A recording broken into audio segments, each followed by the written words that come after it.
الله وعلى آله وصحبه ومن والاه. قال الإمام البغوي رحمه الله تعالى: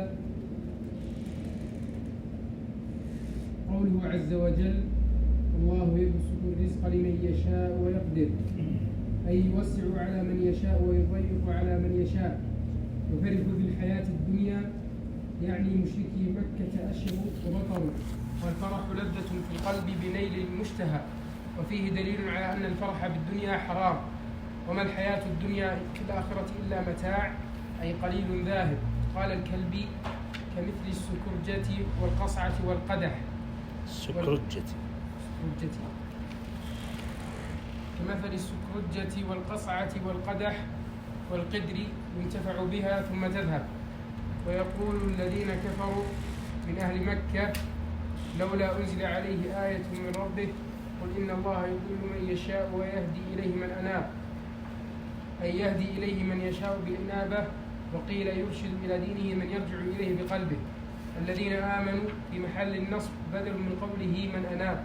وتطمئن تسكن قلوبهم بذكر الله. قال مقاتل: بالقرآن، والسكون يكون باليقين، والاضطراب يكون بالشك. ألا بذكر الله تطمئن القلوب، تسكن قلوب المؤمنين ويستقر فيها اليقين. قال ابن عباس: هذا في الحلف، يقول: إذا حلف المسلم بالله على شيء تسكن قلوب المؤمنين إليه. فإن قيل: أليس قد قال الله تعالى: إنما المؤمنون الذين إذا ذكر الله وجلت قلوبهم؟ فكيف تكون الطمأنينة والوجل في حالة واحدة؟ قيل: الوجل عند ذكر الوعيد والعقاب، والطمأنينة عند ذكر الوعد والثواب. فالقلوب توجل إذا ذكرت عدل الله وشدة حسابه، وتطمئن إذا ذكرت فضل الله وثوابه وكرمه. الذين آمنوا وعملوا الصالحات ابتداء، طوبى لهم خبره. واختلفوا في تفسير طوبى. روي عن ابن عباس رضي الله عنهما: فرح لهم وقرة عين. قال عكرمة: نعم ما لهم. وقال قتادة: نعم مآلهم. أصححت أنت؟ نعم. عكرمة: نعم مآلهم. وقال قتادة: حسنى لهم. وقال معمر عن قتادة: هذه كلمة عربية يقول الرجل للرجل: طوبى لك، أي أصبت خيرا. وقال إبراهيم: خير لهم وكرامة. وقال الفراء: أصله من الطيب، والواو فيه ضمة الطاء، وفيه لغتان. إيش؟ الفراء من علماء اللغة نحو. نعم. وفيه لغتان، تقول العرب: طوباك وطوبى لك، أي لهم الطيب. وحسن مآب، أي حسن المنقلب. قال سعيد بن جبير عن ابن عباس رضي الله عنه: طوبى اسم الجنة بالحبشية. قال الربيع: هو البستان بلغة الهند. وروي عن أبي أمامة وأبي هريرة وأبي الدرداء قالوا: طوبى شجر في الجنة تظل الجنان كلها. وقال عبيد بن عمير: هي شجرة في جنة عدن، أصلها في دار النبي صلى الله عليه وسلم.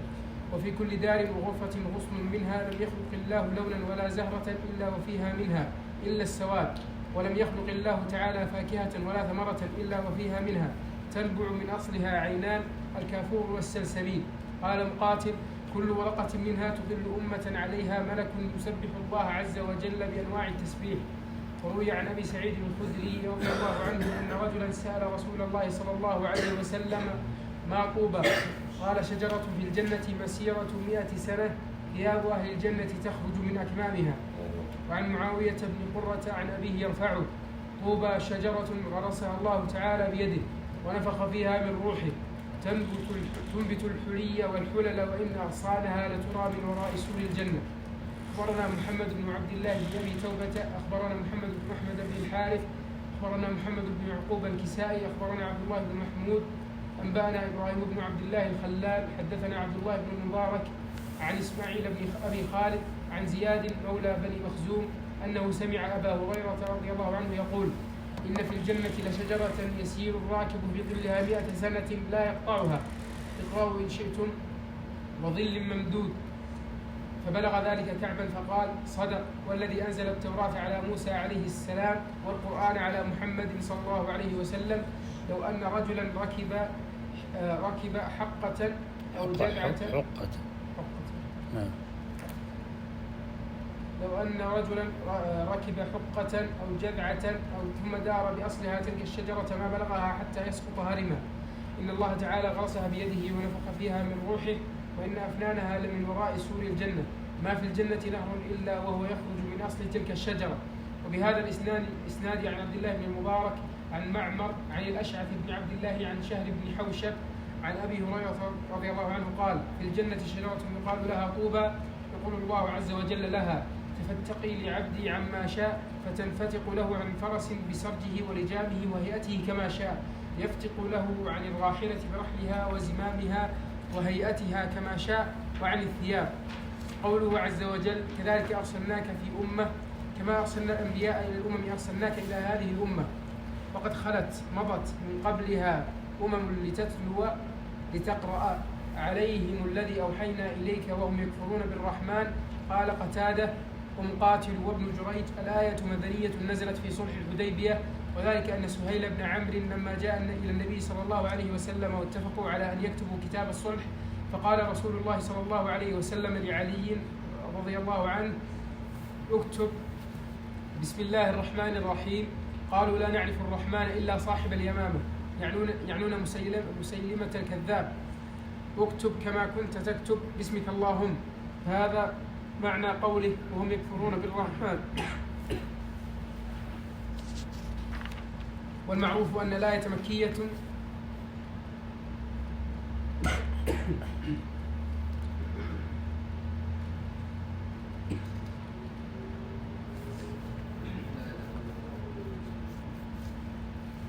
والمعروف أن لا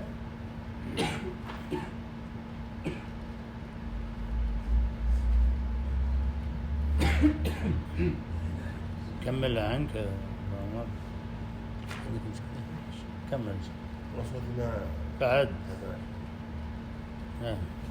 يلا.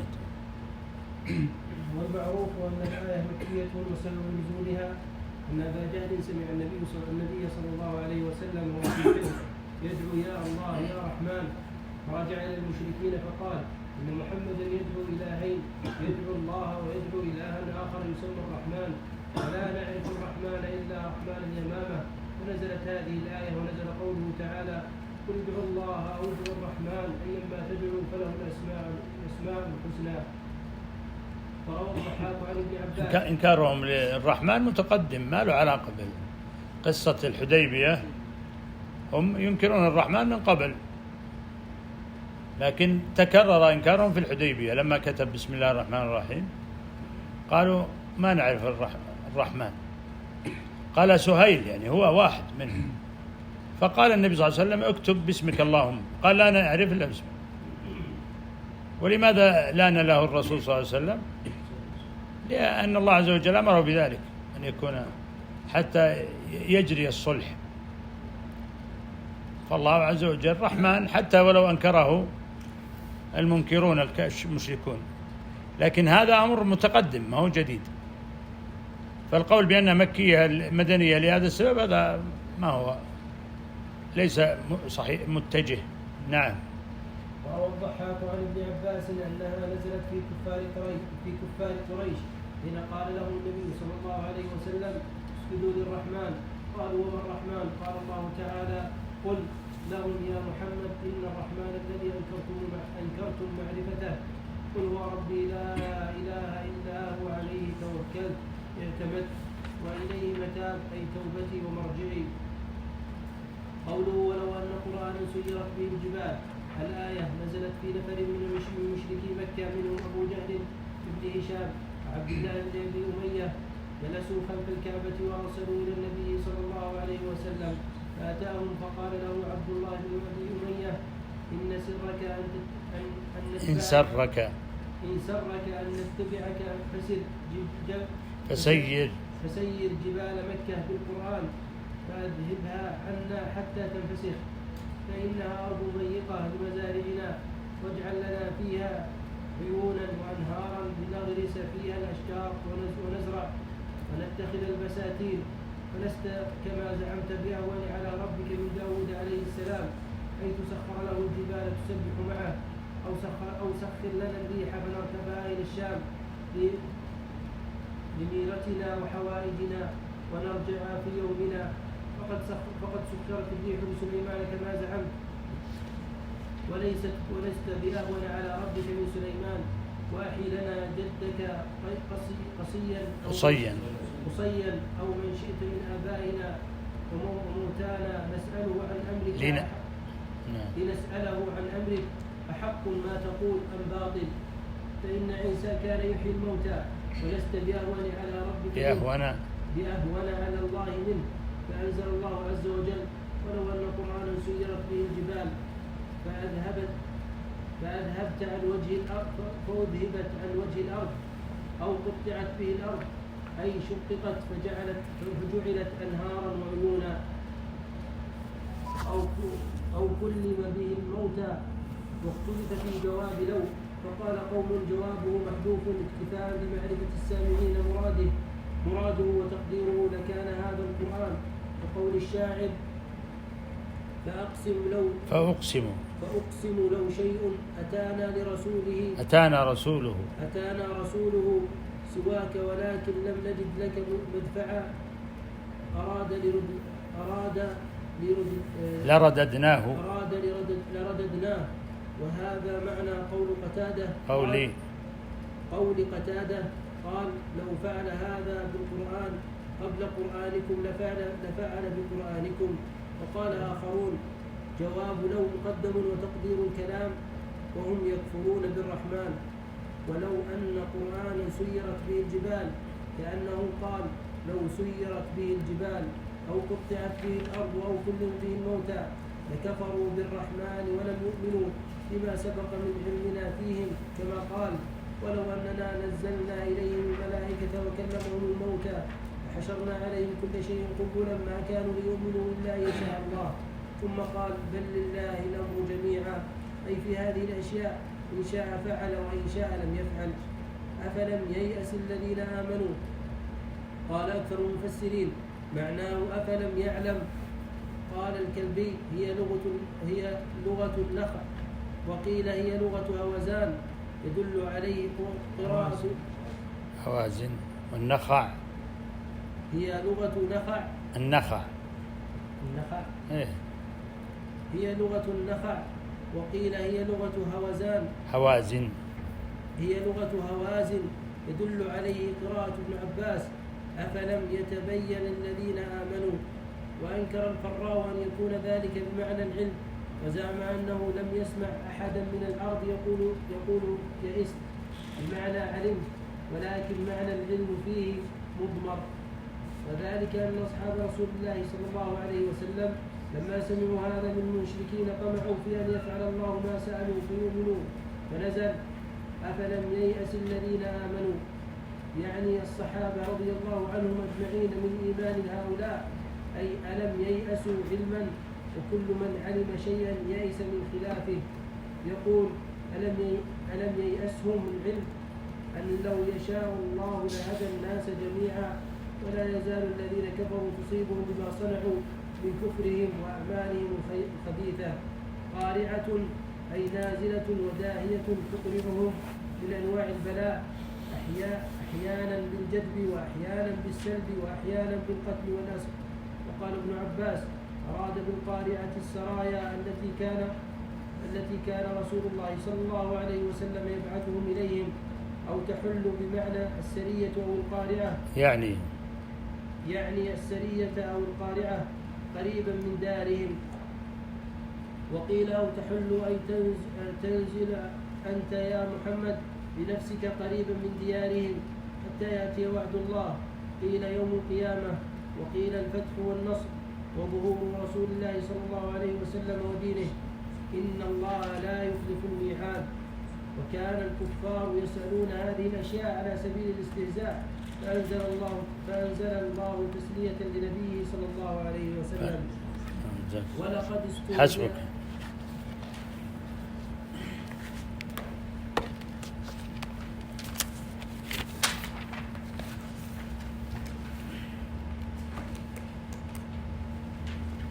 بسم الله الرحمن الرحيم. الحمد لله رب العالمين، وصلى الله وسلم على نبينا محمد وعلى آله وصحبه أجمعين. اللهم علمنا ما ينفعنا وانفعنا بما علمتنا وزدنا علما يا رب العالمين. سبحانك لا علم لنا إلا ما علمتنا إنك أنت العليم الحكيم. وقفنا على قول الله عز وجل: الله يبسط الرزق لمن يشاء ويقدر وفرحوا بالحياة الدنيا وما الحياة الدنيا في الآخرة إلا متاع. يبين الله جل وعلا أنه هو الرازق سبحانه، وأنه يعطي ويمنع ويبسط ويقدر، وهذا كله لحكمة عظيمة بالغة. فالله عز وجل يبسط الأرزاق، فيبسطها يعني يزيدها ويكثرها من شاء من عباده، ويقدرها أي يضيقها ويقللها على من شاء من عباده، وكل هذا جار بحكمته جل وعلا. وهذه الأرزاق التي الله عز وجل يبسطها أو يقدرها هذه كلها في الدنيا، في شأن الدنيا. أما الآخرة فشأنها آخر وأمرها آخر. أما الدنيا فإن الله عز وجل قد حكم فيها بهذه السنة الإلهية العجيبة أنها بين البسط والتقدير، ومعنى البسط زيادة والنماء والكثرة، والتقدير بمعنى التقليل والتضييق. فأما الإنسان إذا ما ابتلاه ربه فأكرمه ونعمه فيقول ربي أكرمن، وأما إذا ما ابتلاه فقدر عليه رزقه. قدر يعني ضيق. وهذا أمر مشاهد في عالم الناس، ما بين مبسوط له ومقدر عليه لحكمة. فليس المبسوط عليه بأكرم على الله من المقدر عليه بالنسبة للمؤمنين أبدا. ليس المبسوط عليه بأكرم من المقدر عليه بالنسبة للمؤمنين، فإن الدنيا يعطيها الله عز وجل من يحب ومن لا يحب، والآخرة لا يعطيها إلا من يحب سبحانه. فهذه سنته جل وعلا في عباده وفي خلقه، فهو الرازق سبحانه، ورزقه مختلف باختلاف حكمته في من يشاء من عباده. فمنهم من يبسط عليه الرزق ومنهم من يقدر عليه. ثم قال جل وعلا بعد ذلك: وفرحوا بالحياة الدنيا. من ضعفت بصيرته ومال إلى الدنيا كان بها فرحا وبها حريصا منقطعا إليها. هل هذا هو الذي يريده الله عز وجل منا؟ وهذا هو الذي سلكه الأكياس من الناس، العقلاء من الناس؟ لا، بل إن الذي يفرح بالدنيا هو ضعيف البصيرة الذي لم يعرف حقيقة الدنيا. فإن حقيقة الدنيا يا إخوان هي ممر، زائلة ذاهبة، لا تبقى لأحد. هل بقيت لمن ملكها وتصرف فيها؟ لا، ما بقيت أبدا.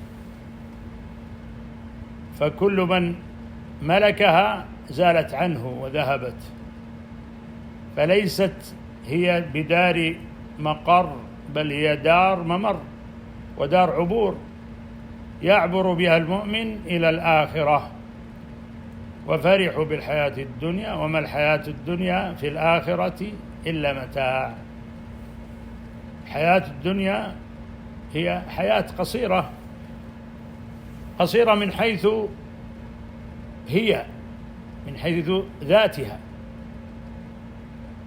وقصيرة من حيث ما يعيش الإنسان فيها. انظر إلى الدنيا من حين خلقت إلى أن تقوم الساعة، هي بالنسبة للآخرة قصيرة. فكيف بما يعيشه الإنسان فيها؟ الذي يعيشه الإنسان فيها قليل جدا أيضا. فهذه سبحان الله إذا تأملتها تجد عجبا. يعني الدنيا كلها قصيرة في مقام الآخرة، كلها، وكلها متاع، وكلها إلى زوال. والحياة الدنيا والحياة الحقيقية الحيوان هي الآخرة، وإن الآخرة لهي الحيوان. فهذه الحقيقة العظيمة ينبغي أن تكون ماثلة في عين المؤمن، ولذلك الله عز وجل يبدئ فيها ويعيد في آيات كثيرة، آيات كثيرة.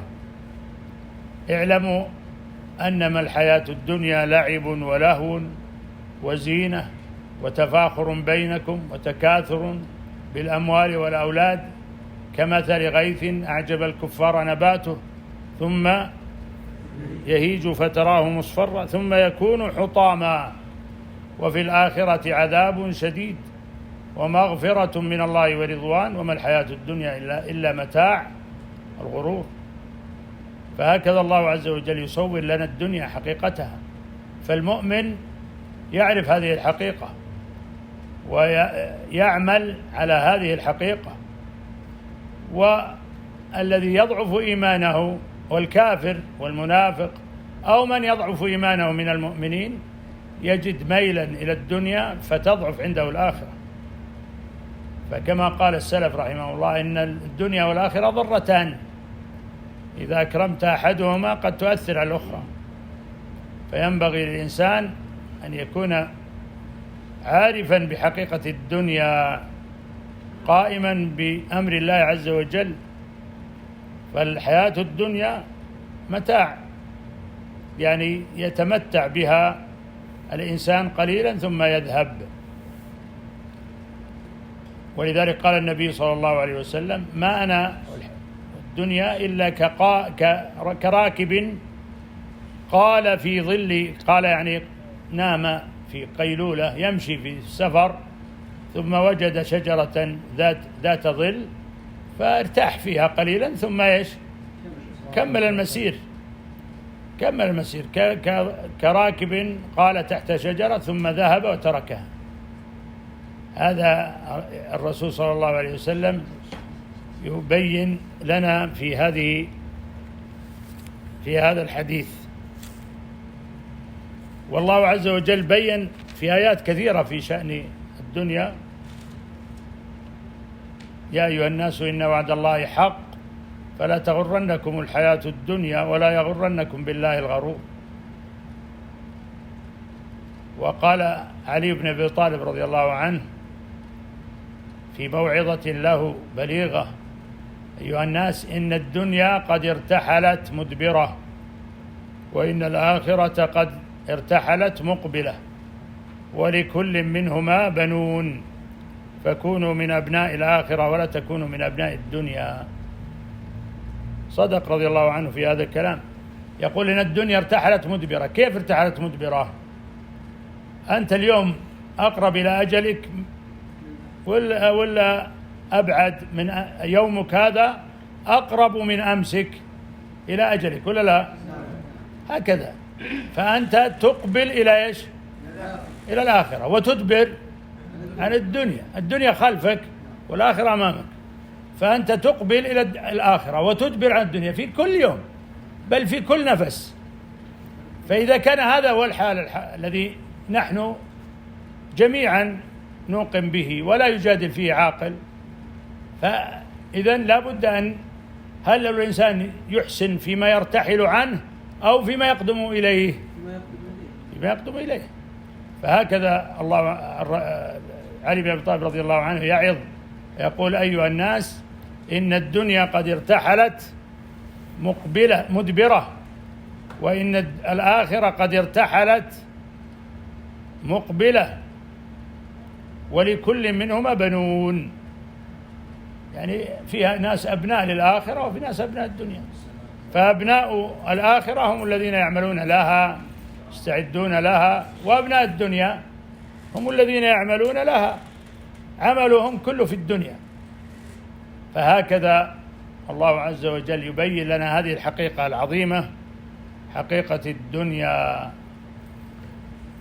في هذه الآية: وفرحوا بالحياة الدنيا وما الحياة الدنيا في الآخرة إلا متاع. فهل الإنسان عاد ينقطع عن الدنيا ولا يعمل في الدنيا شيئا؟ لا، ليس هكذا، بل إن الله عز وجل أمرنا بأن نعمل في الدنيا بما ينفعنا وينفع غيرنا. وقد جاء في الحديث: لو أن بأحد يدكم فسيلة فإن استطاع ألا تقوم الساعة حتى يغرسها فليغرسها. يعني أن الإنسان يقوم بعمارة الدنيا بما ينفع نفسه وينفع غيره، لكن لا تكون الدنيا هي همه، لا تكون الدنيا هي الهم، ولا يتحرك إلا في الدنيا وللدنيا، لا يعمل فيها بما ينفع نفسه وغيره، فيكتسب وينفق على بنيه وعلى من يعول، ويقوم بهذه الأعمال التي يعني من أعمال الدنيا فيما ينفعه وينفع غيره. لكن هل ينقطع إليها؟ هل يفرح بها؟ هل يكاثر بها؟ هل تكون دائما في قلبه وفي حسه؟ إن نظر فبنظر الدنيا، وإن تكلم فبكلام الدنيا، وإن قام فبقيام الدنيا، وإن سمع فبسماع الدنيا. لا، هذا هو الذي لا ينبغي المؤمن أن يكون عليه، لكن أن يقوم بالدنيا بما ينفع نفسه وغيره ويكون في ذلك الأمر ويحسن النية في ذلك. ولذلك جاءت الآثار والأحاديث الكثيرة في أن الإنسان الذي في الإنفاق على الدينار الذي ينفقه على أهله خير من الذي ينفقه على المساكين. لماذا؟ لأنه هذا أمر واجب عليه. فهذا توازن عظيم في هذه الشريعة العظيمة وفي هذا الهدي النبوي الكريم، توازن في الدنيا بين الدنيا والآخرة، أو ألا نعطيها أكبر من حجمها الذي الله عز وجل وضعها فيه، وهي الدنيا أنها معبر للآخرة، وأن الإنسان يعمل فيها بطاعة الله عز وجل، وأن تكون سبيلا وجسرا موصلا إلى الآخرة وإلى جنات النعيم، كما قال المؤمنون حينما دخلوا الجنة فقالوا: الحمد لله الذي صدقنا وعده وأورثنا الأرض نتبوأ من الجنة حيث نشاء فنعم أجر العاملين. فهكذا ينبغي لنا أن نعرف الحقيقة، حقيقة الدنيا. الله عز وجل يوضحها ويبينها، حقيقة الدنيا وحقيقة الآخرة. فحقيقة الدنيا متاع، وحقيقة الآخرة دار قرار ودار الحيوان. فكيف نبيع دار القرار ودار الحيوان بدار زائلة؟ لا شك أن هذا سفه وضعف بالعقل وضعف بالتفكير، وأن من فعل هذا فقد ضعف عقله وبصيرته ولم يهتدي إلى الحق. فالله عز وجل يبين لنا فيها آيات كثيرة، ليست هذه الآية فقط، آيات كثيرة في القرآن مبثوثة. كثيرا ما يذكر الله عز وجل الدنيا، وكثيرا ما يصور الله الدنيا بإيش؟ أكثر ما صورت الدنيا بالمطر الذي ينزله الله عز وجل على الأرض التي تنبت وتزهو بنباتها وجمالها وأزهارها، فيعجب الناس من هذا الربيع وهذه الخضرة. رأيتم شيئا من هذا كثيرا، أليس كذلك؟ ننظر الربيع كيف يختال كما يقول الشاعر ضاحكا من الحسن حتى كاد أن يتكلم.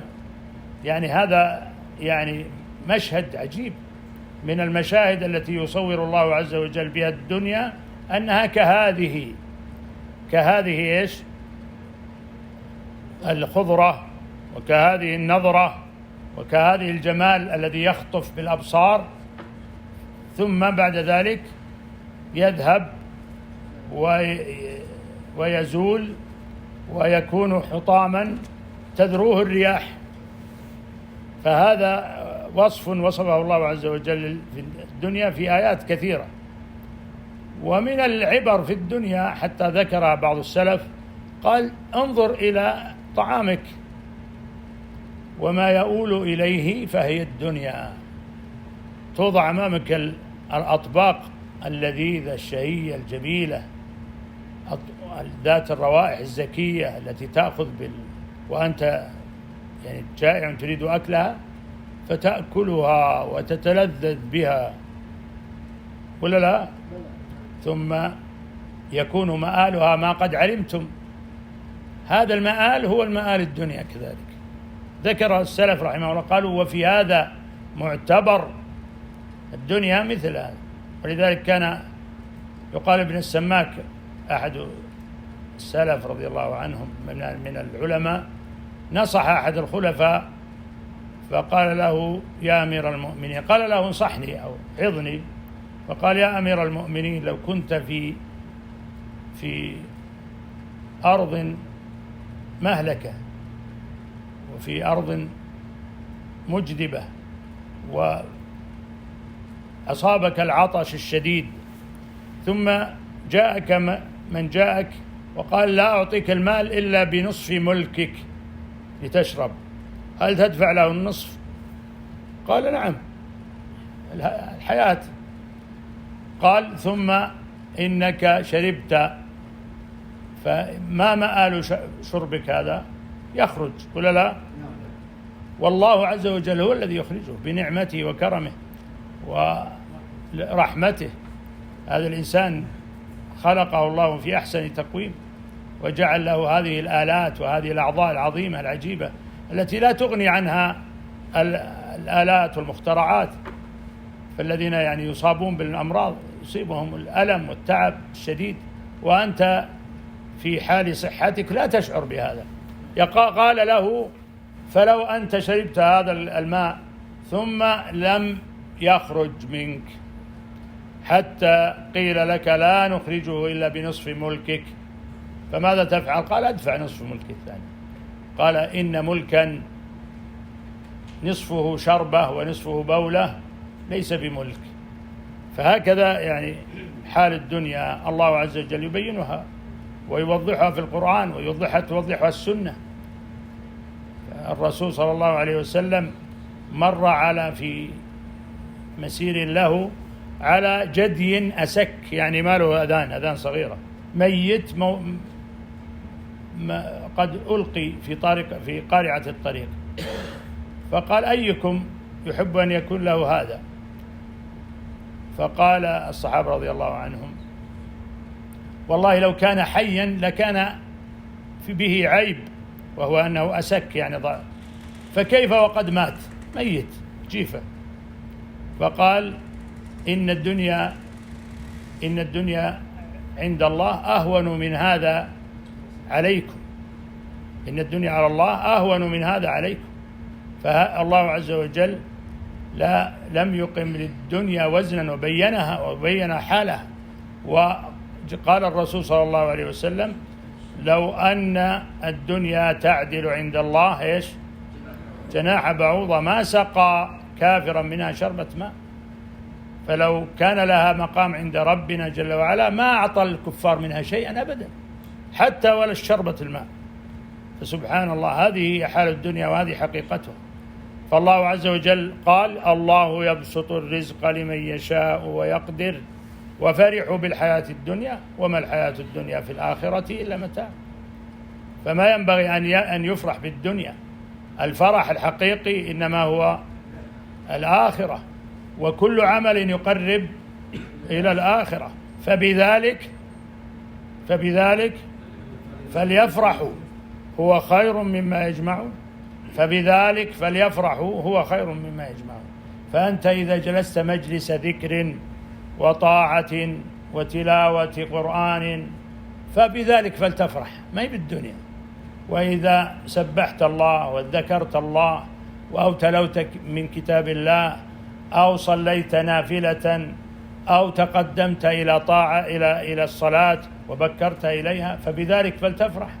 ليس الدنيا مفرح وليس بها مفرح. فبذلك فليفرحوا هو خير مما يجمعون، يقول الله عز وجل. ثم قال الله عز وجل ويقول الذين كفروا لولا أنزل عليه آية من ربه قل إن الله يضل من يشاء ويهدي إليه من أناب. الكفار يقترحون اقتراحات سخيفة باطلة، هم لا يريدون بذلك الحق ولا يريدون بذلك الإيمان، بل يريدون به التعجيز، تعجيز النبي صلى الله عليه وسلم. وإلا الآيات عظيمة، وأعظم آية هذا الكتاب. ولو أن قرآنا سيرت به الجبال أو كلم به الموتى أو قطعت به الأرض أو كلم به الموتى، فهذا القرآن هو آية عظيمة عند الرسول صلى الله عليه وسلم يتلوه عليهم، فلو أنهم يؤمنون لكفاهم هذا آية، لكنهم لا يريدون الحق ولا يطلبونه، بل هم يريدون تعجيز النبي صلى الله عليه وسلم. فيقولون لولا أنزل عليه آية من ربه. وأعظم آية من كتاب الله ليس آية أعظم منها أبدا. ويقول الذين كفروا لولا أنزل عليه آية من ربه قل إن الله يضل من يشاء ويهدي إليه من أناب. فالهداية بيد الله عز وجل، ومن أناب إلى الله وقبل الحق الذي جاء به رسول الله صلى الله عليه وسلم فإن الله يهديه ويوفقه ويعينه، كما في أول الآيات هذه التي كنا فيها وكررناها مرارا، وهي أول الوجه من قول الله عز وجل أفمن يعلم أنما أنزل إليك من ربك الحق كمن هو أعمى إنما يتذكر أولو الألباب. فمن علم أن هذا هو الحق وأناب إلى الله وقبل من الرسول صلى الله عليه وسلم ما جاء به فإن الله يكرمه بأن يهديه ويزيده هدى. ومن أعرض وعاند وطلب التعجيز للنبي صلى الله عليه وسلم فلن يضر الله شيئا ولا يضر إلا